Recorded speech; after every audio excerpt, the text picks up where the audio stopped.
I saw her off in a distance. I was never a love story kind of man.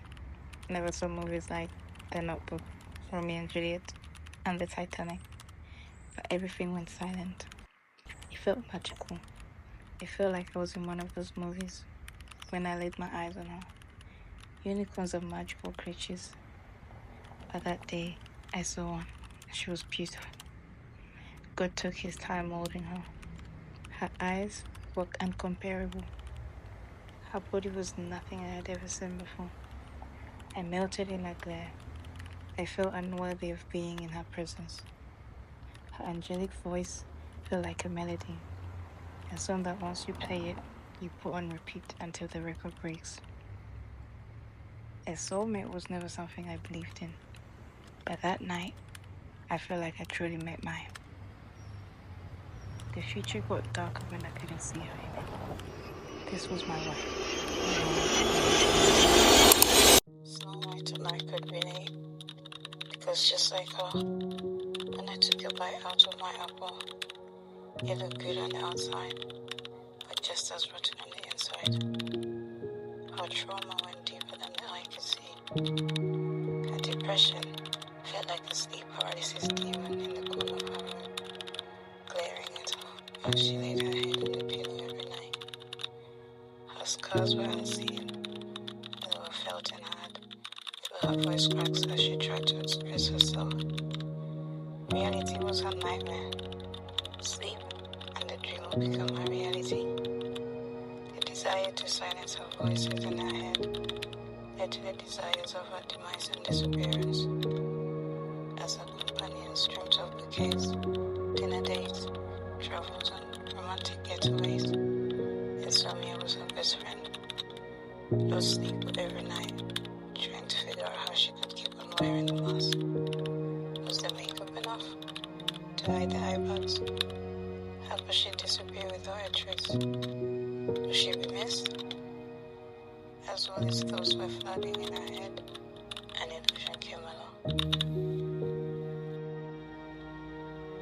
A light at the end of the tunnel. I wasn't a prince, nor was I charming, but my goofiness, my corniness, opened an escape for her. Before I knew it, I had become the reason she was waking up with a smile on her face. I became her comfort zone.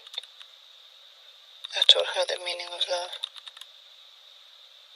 The world that was once grey was now vibrant and colourful. She now heard the birds sing when she opened her eyes in the morning. When she loved sleep, it wasn't insomnia, rather her rejecting it, because she couldn't stop thinking about all the beautiful things she wanted to experience with me. I became the dot, and she was the duckling. When you saw me, she wasn't too far behind. I wore her sorrow like second skin, so she could feel the sun again. Her pain flowed into me like a river, and I became the sea. The sea that held it all.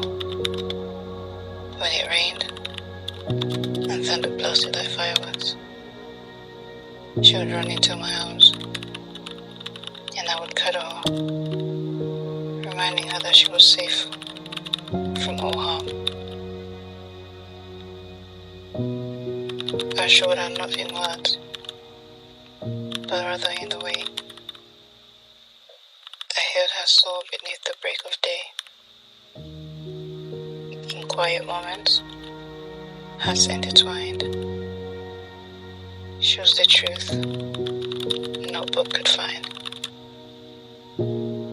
She had found her world within my eyes, until that one day, the one cursed day. He came like a thief in the night and robbed me of all my happiness. It was that day she realized that I was always the monster under her bed. I was that demon that robbed her of her sleep every night. I became the same very beast of reality that she would try to run from, far, far away from. As she was unaware, I became the same very beast of reality that she had always tried to run away from. As I was unaware of the sudden changes in her feelings, I started to notice a change in her pattern. Her face didn't light up when she saw me anymore. I loved her eyes, her beautiful brown eyes, but she avoided eye contact with me now.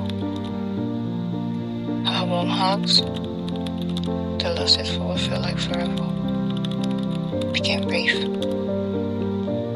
Pet names were no more. She used to push back everything just to spend time with me. Now, she looked in search for a reason not to see me. And when we finally met, she always looked for a reason to leave my presence. Was I the problem? Was she the problem? Questions I could never find answers for in my head. The distance between us grew wider and wider. Even a stranger could feel the animosity she had towards me. What once was a fire between us, a spark that lit the air, turned heavy with silence, a tension thicker than a storm cloud. And when I couldn't bear it no more, I broke beneath the weight of what we never said. I broke not into anger, but into love too full to bear in silence. The string that held us together grew thinner and thinner until it finally gave in. And as it snapped, dreams faded, happiness became fake hope, promises broken, the pain became too inevitable to bear.